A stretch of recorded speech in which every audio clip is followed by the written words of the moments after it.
2022년 2월 24일 선목교회 큐티 방송입니다. 기도로 나아갑니다. 좋으신 하나님, 오늘도 말씀의 묵상의 자리에 나옵니다. 함께 하여 주셔서 주님이 주시는 지혜와 명철이 나를 이끌게 하시고 말씀 속에 내가 가야 할 바를 깨달아 결단함이 있도록 도와주시옵소서. 감사를 드리며 예수님의 이름으로 기도합니다. 아멘. 오늘 말씀은 마가복음 8장 27절부터 9장 1절입니다. 예수와 제자들이 빌립보 가이사랴 여러 마을로 나가실새 길에서 제자들에게 물어 이르시되 사람들이 나를 누구라고 하느냐? 제자들이 여짜와 이르되 세례 요한이라 하고 더러는 엘리야 더러는 선지자 중에 하나라 하나이다. 또 물으시되 너희는 나를 누구라 하느냐? 베드로가 대답하여 이르되 주는 그리스도시니이다 하매 이에 자기의 일을 아무에게도 말하지 말라 경고하시고 인자가 많은 고난을 받고 장로들과 대제사장들과 서기관들에게 버림받아 죽임을 당하고 사흘 만에 살아나야 할 것을 비로소 그들에게 가르치시되 드러내놓고 이 말씀을 하시니 베드로가 예수를 붙들고 항변하매 예수께서 돌이키사 제자들을 보시며 베드로를 꾸짖어 이르시되 사탄아 내 뒤로 물러가라 내가 하나님의 일을 생각하지 아니하고 도리어 사람의 일을 생각하는도다 하시고 무리와 제자들을 불러 이르시되 누구든지 나를 따라 오르거든 자기를 부인하고 자기 십자가를 지고 나를 따를 것이니라. 누구든지 자기 목숨을 구원하고자 하면 잃을 것이요 누구든지 나와 복음을 위하여 자기 목숨을 잃으면 구원하리라. 사람이 만일 온 천하를 얻고도 자기 목숨을 잃으면 무엇이 유익하리요? 사람이 무엇을 주고 자기 목숨과 바꾸겠느냐? 누구든지 이 음란하고 죄 많은 세대에서 나와 내 말을 부끄러워하면 인자도 아버지의 영광으로 거룩한 천사들과 함께 올 때에 그 사람을 부끄러워하리라.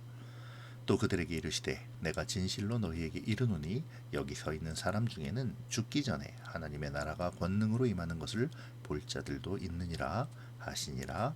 아멘. 예수님께서 제자들과 함께 빌립보 가이사랴의 여러 마을을 지나십니다. 그리고 어느 순간 사람들이 자신을 누구라고 생각하는지를 제자들에게 물으시죠. 당시의 사람들은 예수님을 말라기 4장 5절에 종말의 때에 다시 올 것이라 예언된 엘리야라고 생각했습니다. 아마도 바리새인과 서기관, 제사장 앞에서도 당당했던 예수님의 모습이 그런 이미지를 갖게 했겠죠. 또 어떤 사람들은 예루살렘을 향해 탄식하는 예수님을 보며 눈물의 선지자 예레미야에 비견하기도 했을 것입니다. 여튼 예수님의 특별하고 비범한 행적은 사람들로 하여금 예수님을 선지자로 여기기에 충분하였죠. 예수님이 제자들에게 다시 물으십니다. 너희는 나를 누구라고 생각하느냐고 말이죠. 아마도 예수님은 자기 자신과 인격적으로 만나 교제하며 가르침을 받은 제자들의 실제적인 고백을 듣고 싶으셨던 것 같습니다. 많은 사람의 여론이라는 것도 중요하지만 무엇보다 중요한 것은 바로 예수님의 가르침을 받고 앞으로 예수님을 전하며 하나님의 나라를 확장시켜 가야 할 제자들이 얼마나 예수님을 알고 있느냐 하는 것이니까요. 이에 대해 베드로가 주님은 그리스도라고 고백합니다. 마태복음은 이 부분을 조금 더 자세하게 말하는데요. 주는 그리스도시요 살아계신 하나님의 아들이라고 베드로가 고백했고 예수님은 이러한 베드로의 대답을 매우 기쁘게 여기셨음을 기록했습니다. 그런 베드로가 바로 이어서 예수님에게 책망을 받습니다. 예수님은 베드로를 사탄이라고까지 말씀하시죠. 사실 베드로의 입장에서는 억울하게 느껴질 법합니다. 주님을 위해 주님이 걸어가실 고난의 길을 막겠다는 것인데 그것이 그렇게 책망받고 심하게 야단맞을 일은 아니었으니까요. 더구나 바로 직전에 칭찬하시고 천국 열쇠를 주신다고 하셨기에 베드로의 입장에서는 더 야속하게 느껴졌을 것입니다. 하지만 베드로는 중요한 것을 놓치고 있었죠. 바로 주님께서 걸어가셔야 할 그 길, 십자가의 길에 대하여 인지하지 못했던 것입니다. 주님이 누구신 줄 알았더라면 베드로는 주님이 걸으셔야 할 길도 알아야 했죠. 주님께서 우리를 어떻게 구원하셔야 할지에 대해서도 알았어야 했습니다. 그러나 안타깝게도 베드로와 제자들은 아직 그 일을 알지 못합니다. 그래서 예수님은 제자들에게 주님이 가셔야 하는 십자가의 길을 알려주시고 그 길을 제자들 역시 걸어야 할 것을 가르쳐 주시죠. 자신이 십자가의 길을 걸을 것이라는 것과 또 예수님을 따른다는 것이 자기를 부인하고 자기 십자가를 지는 것이라는 예수님의 가르침은 제자들에게 혼란으로 다가왔을 것입니다. 왜냐하면 십자가는 당시의 유대인들에게 있어서 반란을 일으켰으나 실패한 자들이 받는 가장 수치스럽고 고통스러운 형벌이었기 때문입니다. 그런데 예수님께서 자신들에게 이 고통과 실패 그리고 죽음의 상징인 십자가의 길을 걸으라 하시니 얼마나 혼란스러웠겠습니까? 하지만 예수님의 이 말씀은 바로 예수님의 구원 방식에 대한 것이죠. 주님은 이 패배자의 길과도 같은 십자가의 길이 바로 목숨을 살리는 길임을 알려주십니다. 목숨을 잃는 것 같은 길이지만 이 길을 걸어갈 때에야 목숨을 구원할 수 있다는 것이죠. 세상적인 방식으로 승리를 얻고 또 얻는 모든 권세는 하나님 나라에서의 승리를 얻는 조건이 될 수는 없습니다. 가이사랴 빌립보와 같은 음란하고 죄 많은 세상에서 예수님과 예수님의 말씀을 부끄러워한다는 것은 결국 세상의 가치관에 함몰되어 주님의 삶을 따르지 않는다는 것이죠. 그러한 자를 예수님도 부끄러워하실 것입니다. 하지만 그 일을 견디며 십자가의 길을 따르는 자는 하나님의 나라가 권능으로 임하는 것을 보게 될 것입니다. 주님께서 자신에 대해 물어보신 장소는 빌립보 가이사라입니다. 이곳은 이스라엘 최북방 헬몬산 기슭 해발 345m 정도의 지점에 위치한 도시였는데요. 헬몬산은 이스라엘에서 가장 높은 산으로 이 산에서 흘러내린 물이 요단강을 지나 사해로 흘러가면서 이스라엘의 온 땅을 비옥하게 만드는 생명의 근원이자 젖줄이었습니다. 하지만 정치적으로나 또 종교적으로 볼 때는 이곳이 많이 부패하고 오염된 곳이기도 했죠. 이 도시는 로마 황제 아우구스투스가 점령하여 이두메인이었던 헤롯 대왕에게 하사한 도시로 주전 3년에 헤롯 대왕은 아들 빌립에게 이 도시를 주었고 또 빌립은 로마 황제에게 충성심을 보이기 위해 이 도시를 그 격에 맞게 개발했습니다. 그러면서 가이사랴, 곧 황제의 도시라고 이름을 지었죠.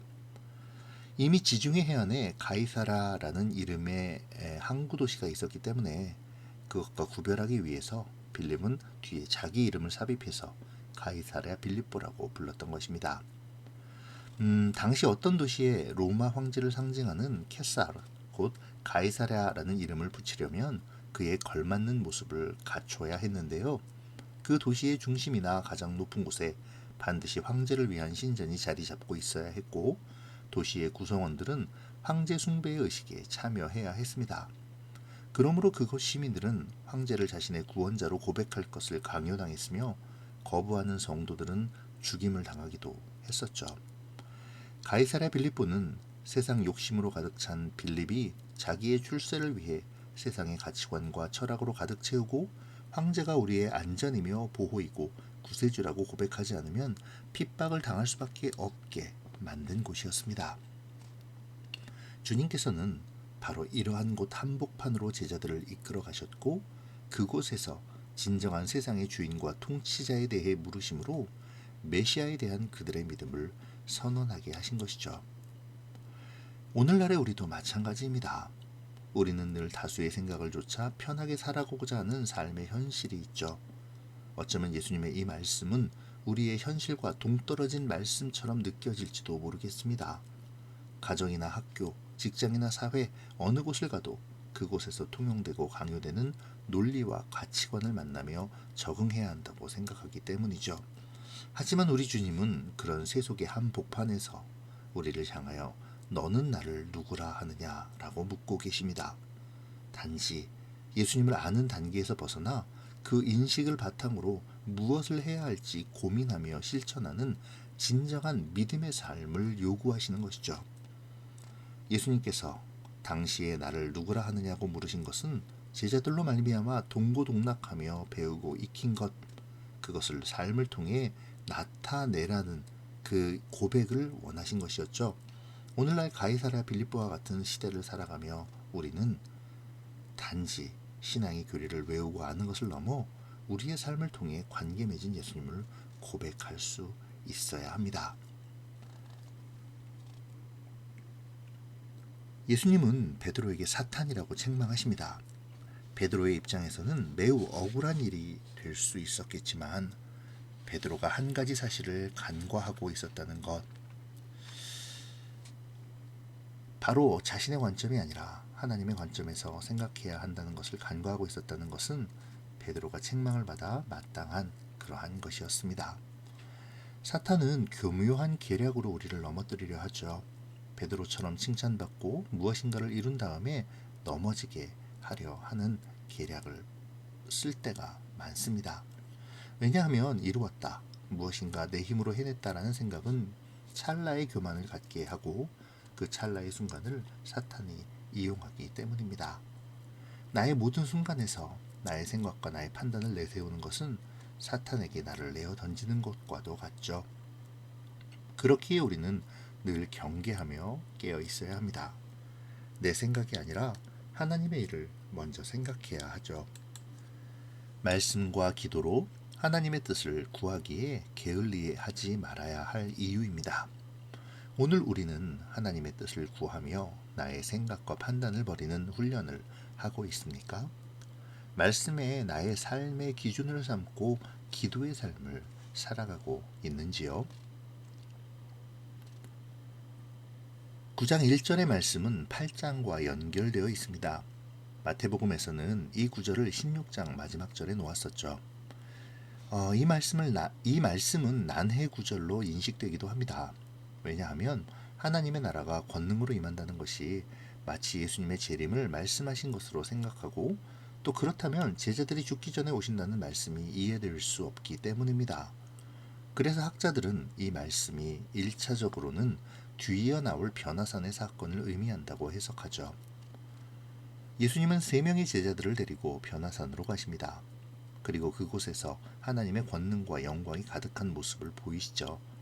아마도 함께한 제자들은 그 모습을 보면서 진정한 승리의 모습이 무엇인지, 자기 십자가를 지고 따르라는 말씀이 무엇인지를 어렴풋이나마 깨닫게 되었을 것입니다.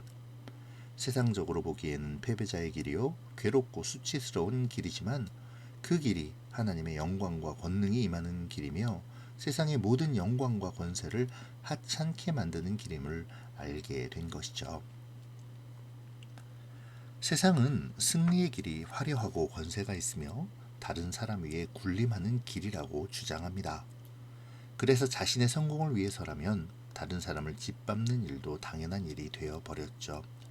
점점 세상을 지옥으로 만들고 있습니다. 이것은 사탄의 길이죠. 나의 행복을 위해서 다른 사람의 희생이 필요하고, 그렇게 얻은 권세로 쾌락과 즐거움을 누리는, 또한 그 권세를 지키기 위해 또다시 다른 사람의 희생을 강요하는 세상, 힘의 논리가 지배하며 그 힘을 갖기 위해 주님의 사랑과 은혜, 긍휼을 내다버리는 세상이 되어가는 것입니다. 심지어 그리스도인들마저도 뒤떨어지지 않기 위해, 내가 피해보지 않기 위해 보다 나은 삶을 위해 하나님의 나라를 추구하지 않으려는 경향을 보이죠. 오늘 우리의 삶은 어떠합니까? 이러한 세상에서 주님이 말씀하신 십자가의 길이 진정한 능력의 길임을 확신하며 하나님의 권능과 영광이 임하는 길인 십자가를 지고 따르는 삶을 살아갈 수 있습니까? 세상의 길이 아닌 주님을 따르는 길을 나는 걸어가고 있는지요? 오늘 우리의 묵상이 주님을 따라 주의 길을 걷고자 결단하는 묵상이 되기를 바랍니다. 기도로 마치겠습니다. 좋으신 하나님, 오늘 말씀을 통해 제자의 길, 믿음의 길이 무엇인지를 생각해 봅니다. 빌립보 가이사랴와 같은 세상에 살면서 나도 모르게 세상의 가치관을 따라 멸망과 죽음의 길로 가려는 나의 죄된 성향을 깨닫게 하시어 그 길에서 떠나 주님이 이끄시는 생명의 길을 걷게 하여 주시기를 원합니다. 설사 그 길이 십자가를 지고 가는 길이기에 세상의 관점으로는 패배자의 길이요 힘들고 어려운 고난의 길처럼 보인다 하더라도 그곳에 생명이 있음을 신뢰하며 따르게 하시고 그 길을 걷는 여정 속에 나의 생각과 판단이 아니라 온전한 주님의 말씀의 기준을 따라 나의 삶을 맞춰갈 수 있게 하여 주시옵소서. 주님과 함께함이 축복이요 승리의 길임을 믿는 믿음이 우리에게 있어지기를 소원하오며 예수님의 이름으로 기도합니다. 아멘.